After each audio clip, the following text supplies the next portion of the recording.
అలాగే జగన్ గారి సైకాలజీ కోసం చెప్పాల్సి వస్తే అంటే ఆయన్ని మీరు స్టడీ చేసి ఉన్నారా అండి? స్టడీ చేసి ఉన్నారు కదా, సో చెప్పాల్సి వస్తే ఏ విధంగా మీరు ఆయన సైకాలజీ కోసం చెప్తారు? స్టడీ చేయడం అంటే నేను కూడా మామూలుగా ఒక రెస్పాన్సిబుల్ సిటిజన్ గా ఆయన్ని ఆన్ స్క్రీన్ చూసాను, ఆయన ఏమేం చేశారో అబ్జర్వ్ చేశాను, దాన్ని బట్టే నేను చెప్పగలను. మనకు పర్సనల్ గా ఆయనకు తెలియదు కదా. సో జగన్ గారు ఏంటంటే ఆయనకి రివర్స్ స్పాట్లైట్ ఎఫెక్ట్ అని అంటాను. Basically reverse spotlight effect. Spotlight effect, okay. సైకాలజీలో స్పాట్లైట్ ఎఫెక్ట్ అని ఒక కాన్సెప్ట్ ఉంది. ఓకే. సో ఈ స్పాట్లైట్ ఎఫెక్ట్ అంటే ఏంటంటే, మామూలుగా మనం ఉన్నాం అనుకోండి, ఎవరైనా ఒక పర్సన్, అది సెలబ్రిటీ అవ్వచ్చు, నాన్ సెలబ్రిటీ అవ్వచ్చు, మనకి ఎలా అనిపిస్తుంది అంటే ఒక పబ్లిక్ లోకి వెళ్ళినప్పుడు లేదా ఒక ఏదైనా రిప్రజెంట్ చేస్తున్నప్పుడు, ఒక పొలిటికల్ పార్టీనో సంథింగ్ ఏదైనా రిప్రజెంట్ చేస్తున్నప్పుడు అందరూ మన్నే అబ్జర్వ్ చేస్తున్నారు, అందరికి మన తప్పులు కనబడుతున్నాయి. మనకి నిజానికి అది చిన్న ఫ్లాయ్ అయ్యి ఉండొచ్చు, కానీ నా డ్రెస్ బాగాలేదు, లేదా నేనేదో మాట్లాడుతున్న బాగాలేదు, నేను చేసింది బాగాలేదు, ఆ తప్పు భూతద్దంలో చూస్తామా, పక్క వాళ్ళు మన తప్పుల్ని భూతద్దంలో చూస్తున్నారు అని అనుకుంటాం, ఏమో అని అనుకుంటాం. దాన్ని స్పాట్లైట్ ఎఫెక్ట్ అంటారు.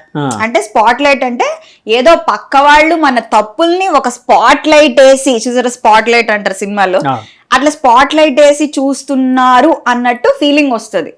That is spot light effect. అదొక మానసికమైన వ్యాధి అండి? వ్యాధి కాదు, ఇట్స్ జస్ట్ చాలా మందికి ఉంటుంది, జస్ట్ అన్ ఎక్స్పీరియన్స్, ఫినామినా అని చెప్పొచ్చు. చాలా మందికి ఉంటుంది, మనలో కూడా ఉంటుంది. మన తప్పులు చూసేస్తారు, మనం ఏమైనా తప్పు మాట్లాడితే తెలిసిపోద్ది అని ఎక్కువగా అనుకుంటాం, అది నార్మల్. మనకి ఇప్పుడు జగన్ గారి విషయంలో తీసుకున్నట్లయితే రివర్స్ స్పాట్ లైట్ అంటే ఏంటి, నాలో ఏం తప్పులు లేవు, అసలు ఎవరు నన్ను పర్ఫెక్ట్ గానే చూస్తారు. సో స్పాట్ లైట్ ఎఫెక్ట్ అంటే నా తప్పులు ఎవరు తెలిసిపోతే అనుకోవడం. రివర్స్ స్పాట్ లైట్ ఎఫెక్ట్ అంటే కంప్లీట్లీ ఆపోజిట్, నాకేం తప్పులు లేవు, నేను అంత పర్ఫెక్ట్ గా ఉన్నాను. Because he is only surrounded by a very limited number of people. చాలా తక్కువ మందిని ఆయన కాన్ఫిడెన్స్ లోకి తీసుకుంటారు నాకు తెలిసి. ఆయన చుట్టూ ఎవరైతే ఉన్నారో ఓన్లీ వాళ్ళ తాలూకా ఐడియాస్ కానీ, వాళ్ళ తాలూకా స్ట్రాటజీస్ కానీ. బికాస్ ఇక్కడ మీరు తీసుకున్నట్లయితే ఏదైనా ఒక స్ట్రాటజీ ఫెయిల్ అయింది అనుకోండి, ఇంకా కొంతమంది వాళ్ళ సర్కిల్ కాకుండా కొత్త కొత్త ఒపీనియన్స్, మనం ఇందాక మాట్లాడుకున్నట్టు కొత్త కొత్త ఒపీనియన్స్, కొత్త కొత్త పర్స్పెక్టివ్స్, ఏ ప్లాన్ బి సి ఫెయిల్ అయిపోతే మిగతా ఆల్ఫాబెట్స్ అన్ని ఉన్నట్టు ఆయన అట్లా ఎక్స్ప్లోర్ చేయకపోవడం వల్ల కూడా I think that is one of the drawbacks of Jaganmohan Reddy garu that happened this time. So అంటే జగన్ గారిని కూడా చాలాసార్లు చెప్పేటప్పుడు, అంటే చాలా మంది చూసినప్పుడు, అంటే అభిమానుల మామూలు పర్సన్స్ అంటే న్యూట్రల్గా ఉండే పర్సన్స్ అనేది పక్కన పెడితే, ఆయన ఫైటింగ్ స్పిరిట్ అనేది కూడా చాలా గొప్పగా ఉండేది. ఎందుకంటే పార్టీ పెట్టి ఒక 12-15 సంథింగ్ ఏదో ఎంత అయింది, అప్పటి నుంచి ఆయన పార్టీని నడుపుతూ ఒక పాదయాత్ర అనేది ఒకటి మొదలుపెట్టి, తర్వాత జనంలోకి మమేకం అయ్యి జనాల కాన్ఫిడెన్స్ తన మీద వచ్చేటట్టు చేసుకొని, సో ఒక్క ఛాన్స్ ఇంకోటి అంటే జనాలకి అతని మీద నమ్మకం కలిగేటట్టు చేయించుకోగలిగారు, అంటే ఒక పొలిటీషియన్గా. సో ఆ స్పిరిట్ అనేది, ఆ మొండి పట్టుదల, కొంతమంది మొండి పట్టుదల అంటారు, మొండితనం అంటారు, అలాంటిది చూస్తూ ఉంటే ఒక సైకలాజికల్ గా అతను చాలా స్ట్రాంగ్ గా ఉన్నారు అన్నట్టు కూడా అనిపిస్తూ ఉంటుంది. అలాగే ఏమైనా అనుకోవచ్చా అండి? డెఫినెట్లీ అండి, he is definitely a strong leader, with a very strong mindset. ఎందుకంటే జైల్లో ఉన్నారు, బయటకు వచ్చారు, ఎప్పుడు కూడా ఆ మైండ్ సెట్, ఆ మొమెంటము, ఆ స్పీడ్, ఆ జనాల్లోకి దూసుకెళ్లడం అనేది చాలా బాగుంది. సోషల్ ఇంజనీరింగ్ అనేది, the way he interacts with people అనేది చాలా బాగుంది. బట్ ఈయన చేస్తున్నది, ఈయనలో ఉన్న ఇంకొక విషయం ఏంటంటే లోకస్ ఆఫ్ కంట్రోల్ అంటాం. అది ఆయనకి ఎక్స్టర్నల్, బయట లోకస్ ఆఫ్ కంట్రోల్ అంటే ఏంటంటే, ఏంటంటే ఇప్పుడు ఏదైనా ఒక రిజల్ట్ వచ్చింది, లేదా ఏదైనా ఒకటి జరిగింది మనకు సంబంధించి, ఇప్పుడు నాకు ఒక బాధ వచ్చింది, నా బాధ రాగానే వేరే బయట ఉన్న ఎక్స్టర్నల్ ఈవెంట్, లేదా ఈ మనిషి వల్ల ఇలా జరుగుండకపోతే, ఇది జరగడం వల్లే నేను ఓడిపోయాను, వాళ్ళు అలా అనడం వల్లే నేను ఓడిపోయాను, వీళ్ళు ఇక్కడ ఉండడం వల్లే ఇది జరిగింది. ఇప్పుడు ఫర్ ఎగ్జాంపుల్ ఇంకా సింపుల్ గా చెప్పాలంటే, ఒక ఎగ్జామ్ ఫెయిల్ అయ్యారండి, ఒక ఇంటర్వ్యూ బాగా రాలా, దాన్ని మీరు రెస్పాన్సిబిలిటీ తీసుకోకుండా, అంటే మీరు ప్రిపేర్ అవ్వలేదు, మీరు సరిగ్గా ముందు సెట్ చేసుకున్నారు అని కాకుండా వేరే వాళ్ళ మీద బయట ఏదైనా మనిషి మీద అవ్వచ్చు, ఏదైనా అవ్వచ్చు, బయట వాళ్ళ మీద పెట్టడాన్ని ఎక్స్టర్నల్ లాకస్ ఆఫ్ కంట్రోల్ అంటాం. కానీ పీపుల్ ఎక్కువ అలాగే ఉంటారు కదండి. చాలా సార్లు అంటే ఎక్కువ శాతం ఎందుకంటే మంచి అంతా జరిగితే ఏదైనా గుడ్ జరిగితే అంత వాళ్ళ గొప్పతనం అంటారు. ఏదైనా అంటే వాళ్ళకి అది నా విషయం కాదు, వేరే వాళ్ళు ప్రాపర్ గా చేయలేదనో లేకపోతే ఇంకోళ్ళు సరిగ్గా చేయలేదనో ఇలాగా కప్పదాటు ధోరణి అంటారు చూడండి. అలాగే సో అది లోకస్ ఆఫ్ కంట్రోల్ అంటే లోకస్ ఆఫ్ కంట్రోల్ ఇంటర్నల్ ఉంటే అంటే ఇంటర్నల్ అంటే ఇప్పుడు ఏదైనా విషయం తప్పు జరిగింది, ఏదైనా రాంగ్ జరిగింది, అప్పుడు నేను బయట వాళ్ళని బ్లేమ్ చేయకుండా ఓకే ఇది నేను ఇలా తప్పు చేసి ఉండుంటాను, ఇది నేను సరి చేసుకుంటే ఇంకా బాగా జరిగేదేమో అనుకోవడం internal locus of control. Actually there is lot of research in psychology and social sciences లో లోకస్ ఆఫ్ కంట్రోల్ ఎవరికైతే ఇంటర్నల్ ఉంటుందో అంటే ఒక తప్పు కానీ ఒక ఏదైనా సిస్టమ్ లో ఫెయిల్యూర్ జరిగినప్పుడు వాళ్ళు ఎవరైతే రెస్పాన్సిబిలిటీ అకౌంటబిలిటీ తీసుకుంటారో వాళ్ళకి ఎక్కువ సక్సెస్ వస్తుంది. ఓకే. ఎవరికైతే లోకస్ ఆఫ్ కంట్రోల్ ఎక్స్టర్నల్ గా ఉంటుందో వాళ్ళు they are normal people. Okay. ఇప్పుడు ఆర్డినరీ నుంచి ఎక్స్ట్రాడినరీ అవ్వాలంటే ఏదో ఉండాలి కదా. సో ఇంటర్నల్ గా ఉండాలి. అది ఇంటర్నల్ గా ఇప్పుడు తప్పు జరిగితే ఎలా నేను కంట్రిబ్యూట్ చేశాను దానికి అని అకౌంటబిలిటీ తీసుకోవాలి. ఇప్పుడు బయట వాళ్ళని బ్లేమ్ చేయకుండా ఇప్పుడు ఓడిపోతే దానివల్ల అని కాకుండా నేను ఎక్కడ తప్పు చేశాను, నాకేంటి, ఇప్పుడు నా బిజినెస్ పడిపోయింది, ఎందుకు పడిపోయింది, నేను మార్కెట్ కండిషన్స్ ని బ్లేమ్ చేస్తానా, మనుషుల్ని బ్లేమ్ చేస్తానా, అది బ్లేమ్ చేస్తానా, లేదా నేనే నా లోపాలని కరెక్ట్ చేసుకుంటాను. ఆత్మ పరిశీలన అనేది చేసుకోవాలంటారు. అంతే ఆత్మ పరిశీలనలోనే ఈ లోకస్ ఆఫ్ అకౌంటబిలిటీ అనేది తీసుకోగలగాలి. ఐ థింక్ అక్కడ జగన్మోహన్ రెడ్డి గారు కొంచెం సైడ్ ట్రాక్ అయ్యారని నా పర్సెప్షన్ అండ్ ఒపీనియన్.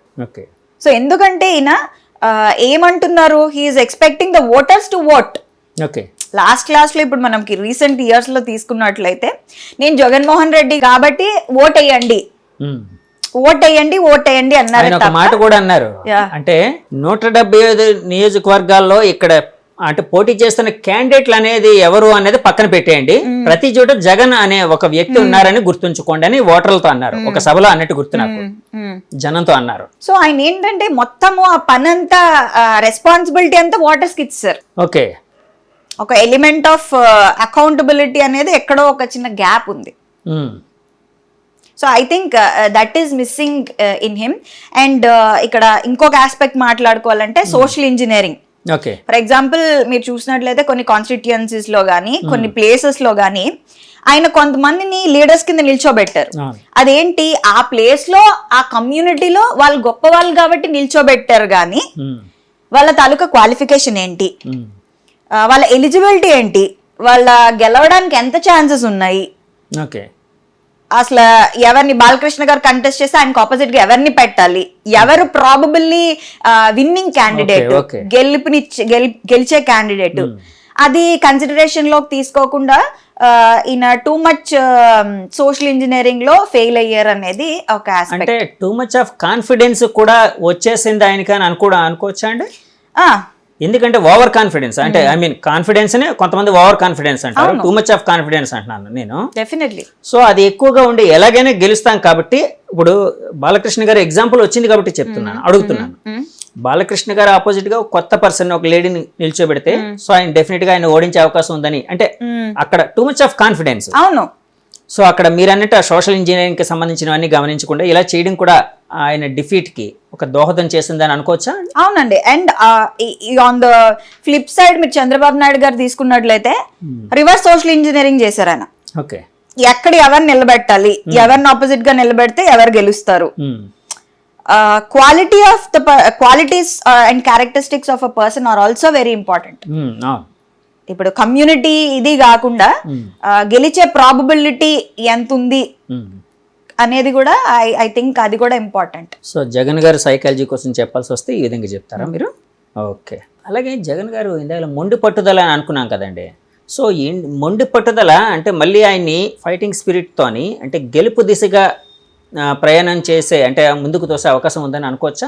డెఫినెట్లీ ఉంటుందండి. ఎప్పుడైతే when he's open to views, ఇందాక నేను చంద్రబాబు నాయుడు గురించి మాట్లాడుతూ ఓపెన్ మైండెడ్ అన్నాను. Okay okay. ఇక్కడ జగన్ గారి దగ్గరికి వచ్చేటప్పటికి కొన్ని విషయాల్లో ఆయన సెల్ఫ్ సెంటర్డ్ అయిపోయారు.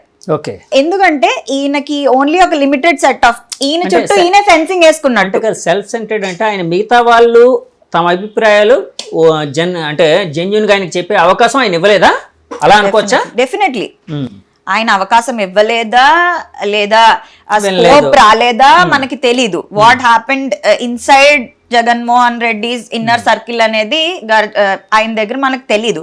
బట్ మనం గమనించినట్లయితే అదే కదా జరుగుతుంది. ఎందుకంటే ఆయన చుట్టూ ఎలా అంటే ఆయన్ని పొగిడే వాళ్ళే ఉన్నారు తప్ప ఇక్కడ ఒక కన్స్ట్రక్టివ్ క్రిటిసిజం ఇచ్చి చేసే వాళ్ళు ఉన్నారో లేదో మనకు తెలియదు. నేను ఈ ముందు మాట అనడానికి కారణం ఏంటంటే ఓడిపోయిన కొంతమంది నాయకులు తర్వాత మీడియాతోనో ఇంటర్నల్ గా మాట్లాడుతూ కూడా ఈ మాట్లాడినారు. నేనన్న మాట్లాడే మా అభిప్రాయాలు జగన్ గారికి చెప్పుకునే అవకాశం మాకు లభించలేదు, ఆయన కొంతమంది మీద బేస్ అయ్యారు, మీరు చెప్పినట్టు సెల్ఫ్ సెంటర్డ్ అని అన్నారు కదా, ఆ విధంగా ఉన్నారని అన్నారు. అందుకని నేను ఈ క్వశ్చన్ అడిగాను. సో ఇది కూడా ఆయన ఓటమికి దోహదం చేసిందండి? అవునండి, ఎందుకంటే క్లోజ్డ్ మైండెడ్నెస్, అటుపక్క ఓవర్లీ ఓపెన్ ఉన్నారు. ఇప్పుడు చంద్రబాబు నాయుడు గారు ఎలా కలుపుకున్నారు చూసారా, ఎలా కలుపుకున్నారు పవన్ కళ్యాణ్ ని గానీ మోడీజీని గానీ. ఇంతకు ముందు చాలా పాస్ట్ లో తీసుకున్నట్లయితే చాలా ఇష్యూస్ జరిగాయి చంద్రబాబు నాయుడు గారికి చాలా మందితో. బట్ అవన్నీ ముందుకు ఇంకా ఫ్రెండ్లీగా ఎవరితో ఉండాలి, మనం పర్స్పెక్టివ్ మార్చుకోవాలి, ఓపెన్ గా ఉండాలి, అది మన సక్సెస్ కి దోహదపడుతుంది. అటుపక్క ఏది ఓవర్లీ సోషల్ గా ఉన్నారో ఇటుపక్క విపరీతంగా క్లోజ్డ్ మైండెడ్ గా క్లోజ్డ్ సెట్టింగ్ లో అయిందని నా ఉద్దేశం. అండ్ ఐ థింక్ డెఫినెట్లీ దాని వల్ల కొంచెం ప్రాబ్లమాటిక్ అయింది. ఇంకోటి ఏంటంటే జగన్ గారు ఎలా ఫీల్ అయ్యారంటే సింహం సింగిల్ గా వస్తుంది అన్నట్టు, పందులే గుంపులుగా వస్తే సింహం సింగిల్ గా వస్తుంది అన్నట్టు. బట్ అది డైలాగ్ కింద బాగుంటుంది. చాలా చరిత్రలో చాలా మంది ఉన్నారు సింగిల్ గా నిల్చుని గెలిచిన వాళ్ళు. ఫర్ ఎగ్జాంపుల్ అడాల్ఫ్ హిట్లర్ మనం తీసుకున్నట్లయితే is a single man army. So అది కొన్నిసార్లు జరగచ్చు, కొన్నిసార్లు జరగకపోవచ్చు. అందుకే నేను అన్నా పరిస్థితులకు తగ్గట్టు. ఇప్పుడు ఇటుపక్క అంతా కూటమండి, ఇక్కడ ఇతను వన్ సైడ్, అది కూడా I think it's one of the drawbacks. సింహం సింగిల్ గా వెళ్తుంది కానీ పరిస్థితులు బాగాలేనప్పుడు మేబీ కొన్ని చేంజెస్ అనేవి డెఫినెట్లీ చేసుకుని ఉండుంటే బాగుండేది. అంటే ఇప్పుడు జగన్ గారు గెలవాలి అంటే ఆయన ఓపెన్ మైండెడ్ గా ఉంటూ అందరి అభిప్రాయాలను తీసుకుంటూ గట్టిగా కృషి చేస్తే, అంటే అతనికి ఉండే ఏవైతే ఈ ప్రాబ్లమ్స్ ఉన్నాయో లేకపోతే ఇలాంటి జరిగిన తప్పులు ఏవైతే ఉన్నాయో రెక్టిఫై చేసుకుంటూ ముందుకు వెళ్తే గెలిచే అవకాశం ఉందని భావించచ్చా అండి? డెఫినెట్లీ. ఆయన ఇప్పుడు పెట్టిన స్కీమ్స్ కానీ ఆయన తీసుకున్న కొన్ని డెసిషన్స్ కానీ నేను బయటికి చెప్పను రిగార్డింగ్ క్యాపిటల్ ఆర్ ఎనీథింగ్. ఈ డెసిషన్స్ అన్ని చాలా కన్ఫ్యూజింగ్ గా ఉన్నాయి, చాలా కన్ఫ్యూజింగ్ ఉన్నాయి. ఏవి కరెక్ట్ గా ఇంప్లిమెంటేషన్ లో ఎంతవరకు వచ్చింది అనేది అక్కడ చాలా ల్యాగ్స్ ఉన్నాయి, గ్యాప్స్ కూడా ఉన్నాయి. నేను దాని డీటెయిల్స్ లోకి వెళ్ళను. బట్ ఆయన చాలా విషయాల్లో నాకు తెలిసి మళ్ళీ ఆయన ఆత్మ పరిశీలన చేసుకుని ఆయన కొంచెం ఫ్లెక్సిబుల్ గా కొంతమంది నుంచి ఒపీనియన్స్, ఒక different heterogeneous group of people నుంచి డిఫరెంట్ ఐడియాలజీస్ మైండ్ సెట్స్ ఉన్న వాళ్ళ దగ్గర నుంచి కొంచెం తీసుకుని ఇవాల్యుయేట్ చేస్తే బాగుండేది. ఓకే. ఇప్పుడు ఆపరేషన్ లేకుండానే మోకాళ్లకు ప్లాస్మా ట్రీట్మెంట్, మీ ఆర్థోపెడిక్ సమస్యలన్నిటికీ రోబోటిక్ టెక్నాలజీ ద్వారా తక్కువ ఖర్చుతో శాశ్వత పరిష్కారం, ఫ్రీ కన్సల్టేషన్, ప్రతి ట్రీట్మెంట్ పై 20% డిస్కౌంట్. ఈ ఆఫర్ కొద్ది రోజులు మాత్రమే, త్వరపడండి. V9 hospitals 9281465842.